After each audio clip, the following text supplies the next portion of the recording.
Berdasarkan rencana strategis atau biasa disingkat dengan Restra, Departemen Pendidikan Nasional tahun 2010-2014, untuk dapat memberikan pelayanan prima, salah satu yang perlu dilakukan adalah pengembangan teknologi informasi dan komunikasi atau biasa disingkat dengan ICT, yang dilakukan melalui pendayagunaan ICT di bidang pendidikan yang mencakup peran di bawah ini, kecuali A. ICT sebagai substansi pendidikan. B. Alat bantu pembelajaran, fasilitas pendidikan. C. Standar kompetensi, penunjang administrasi pendidikan. D. Alat bantu manajemen satuan pendidikan dan infrastruktur pendidikan. E. Pengembangan bakat dan daya kreativitas siswa. Baik, silakan dijawab. Kira-kira jawabannya apa? Kecuali. Ya, jawabannya E. Pengembangan bakat dan daya kreativitas siswa. Lanjut nomor 2. Pemanfaatan fasilitas internet dalam pembelajaran yang digunakan untuk berkorespondensi antara seseorang dengan lainnya dimanapun dan kapanpun mereka berada. Dengan fasilitas ini mereka dapat saling mengirim dan menerima surat, gambar, suara, dan video. Fasilitas ini dapat pula mengirim lampiran berupa file yang berisi teks atau gambar. Selain itu, dengan fasilitas ini, pengguna dapat pula mengarsipkan surat-surat yang dianggap penting dengan menyimpannya pada folder yang disediakan. Untuk itu, disebut dengan Nah, yang A, teleconference. B, email. C, website. D, chatting. A, browsing. Silakan kawan-kawan dijawab. Kira-kira jawabannya apa? Yang bisa menyimpan, mengirim, dan lain sebagainya. Ya, jawabannya B, email ya. Oke, kita lanjut nomor 3. Kegiatan guru dalam melibatkan peserta didik mencari informasi yang luas dan dalam tentang topik, dan dalam tentang topik, tema materi yang akan dipelajari dengan menerapkan prinsip alam, belajar dari aneka sumber, menggunakan beragam pendekatan pembelajaran, media pembelajaran, sumber belajar lain, memfasilitasi terjadinya interaksi antara peserta didik serta antara peserta didik dengan guru, lingkungan, dan sumber belajar lainnya, melibatkan peserta didik secara aktif dalam setiap kegiatan pembelajaran, dan memfasilitasi peserta didik melakukan percobaan di laboratorium, studio, atau lapangan, disebut kegiatan. Nah, ini kegiatannya masuk kemana? Yang A, elaborasi. B, eksplorasi. C, konfirmasi. D, browsing. E, contextual teacher learning. Yang mana teman-teman kira-kira ini? Ini biasanya ada di RPP ya. Di RPP ada elaborasi, eksplorasi dengan konfirmasi. Berarti yang D dengan E ini tidak. Ya, jawabannya B. Oke, lanjut nomor selanjutnya, nomor 4.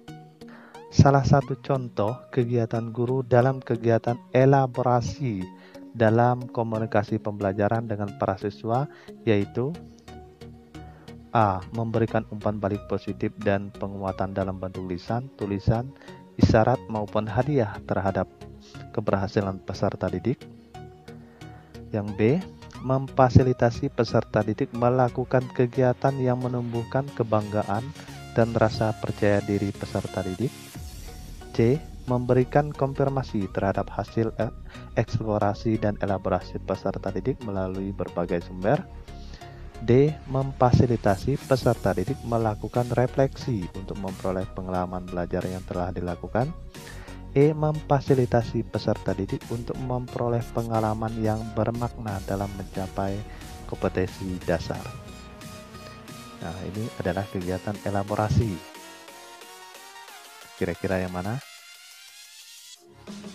Ya, jawabannya adalah B. Memfasilitasi peserta didik melakukan kegiatan yang menumbuhkan kebanggaan dan rasa percaya diri peserta didik. Oke, kita lanjut nomor 5. Berkomunikasi secara efektif, empatik, dan santun dengan peserta didik dengan bahasa yang khas dalam interaksi pembelajaran yang terbangun secara siklikal, yaitu dengan alur sebagai berikut. Memberi pertanyaan atau tugas sebagai undangan kepada peserta didik untuk merespon. Itu yang pertama. Yang kedua, menyiapkan kondisi fisiologi peserta didik. Yang ketiga, respon peserta didik untuk merespon.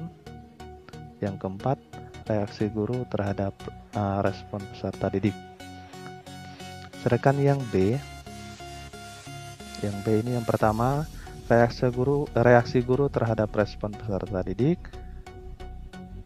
Yang kedua, menyiapkan kondisi fisiologis peserta didik. Yang ketiga, memberikan pertanyaan atau tugas sebagai undangan kepada peserta didik untuk merespon. Yang keempat, merespon peserta didik untuk merespon. Sedangkan yang C, memberikan pertanyaan atau tugas sebagai undangan kepada peserta didik untuk merespon. Yang kedua, respon peserta didik untuk merespon. Yang ketiga, reaksi guru terhadap respon peserta didik. Yang keempat, penyiapan kondisi fisiologis peserta didik. Yang D, memberikan pertanyaan atau tugas sebagai undangan kepada peserta didik untuk merespon. Yang kedua, respon peserta didik untuk merespon. Yang ketiga, reaksi guru terhadap respon peserta didik. Yang keempat, penyiapan kondisi fisiologis peserta didik.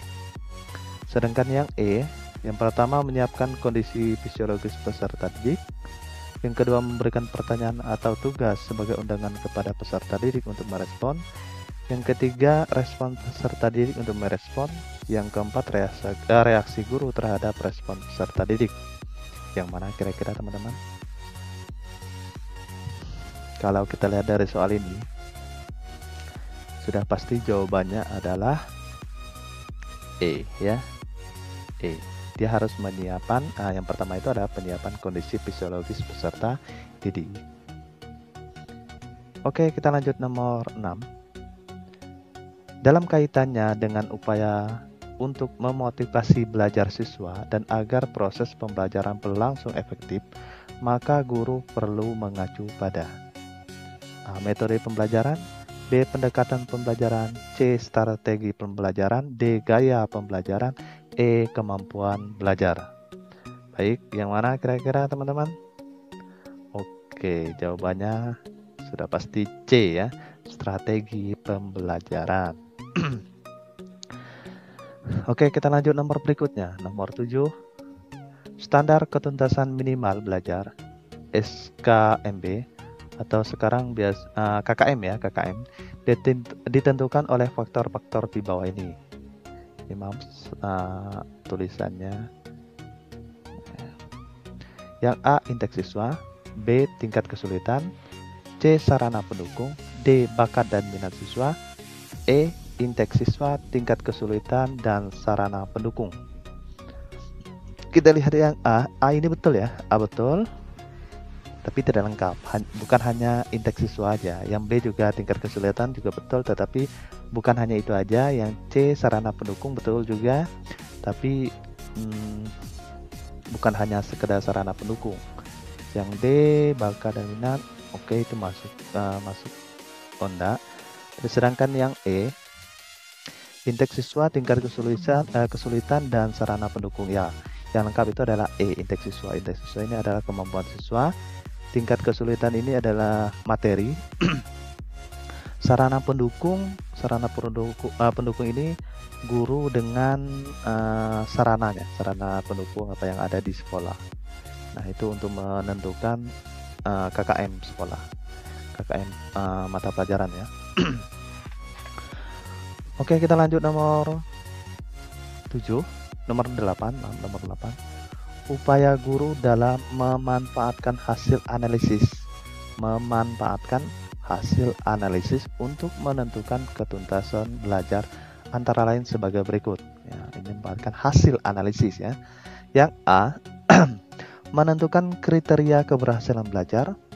B, mengklasifikasi siswa berdasarkan hasil capaian belajarnya. Yang C, mencari letak kelemahan secara umum dilihat dari kriteria keberhasilan diharapkan. D, merencanakan pengajaran remedi. Yang E, mengadakan tes remedi. Yang mana kira-kira? Oke. Ya, jawabannya adalah C, mencari letak kelemahan secara umum dilihat dari kriteria keberhasilan yang diharapkan. Oke, lanjut nomor berikutnya, nomor 9. Untuk memudahkan penetapan materi pembelajaran dapat mengacu pada rumusan. Nah, untuk memudahkan penetapan materi pembelajar mengacu pada yang A, kompetensi dasar atau KD ya. B, standar kompetensi SK biasanya SK. Terus yang C, indikator. D, metode pembelajaran. E, sumber belajar. Yang mana? Oke, ini sudah biasa ya, soalnya sudah biasa ini. Jawabannya adalah A, kompetensi dasar. Lanjut nomor 10. Di bawah ini merupakan pengidentifikasian materi pembelajaran yang menunjang pencapaian kompetensi dasar. Yang pertama, potensi peserta didik, karakteristik mata pelajaran, relevansi dengan karakteristik daerah. Yang kedua, tingkat perkembangan fisik, intelektual, emosional, sosial, dan spiritual peserta didik. Yang ketiga, kebermanfaatan bagi peserta didik, struktur keilmuan, aktualitas, kedalaman, dan keluasan materi pembelajaran. Yang keempat, kemampuan guru dan ketersediaan referensi. Yang kelima, relevansi dengan kebutuhan peserta didik, tuntutan lingkungan, dan alokasi waktu. Yang keenam, dana yang tersedia.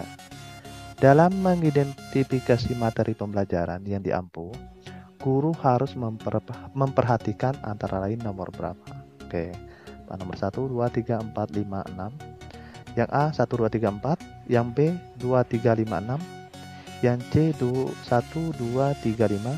Yang D 1, 2, 4, 5. Yang E 3, 4, 5, 6. Berarti di sini kurangnya 2 ya. Yang mana kira-kira kawan-kawan? Dari ke-6 option itu yang mana? Yang harus diperhatikan oleh seorang guru. Ya, jawabannya adalah B ya. 2, 3, 5, dan 6 yang harus diperhatikan oleh guru. Oke, demikian 10 soal kita bahas.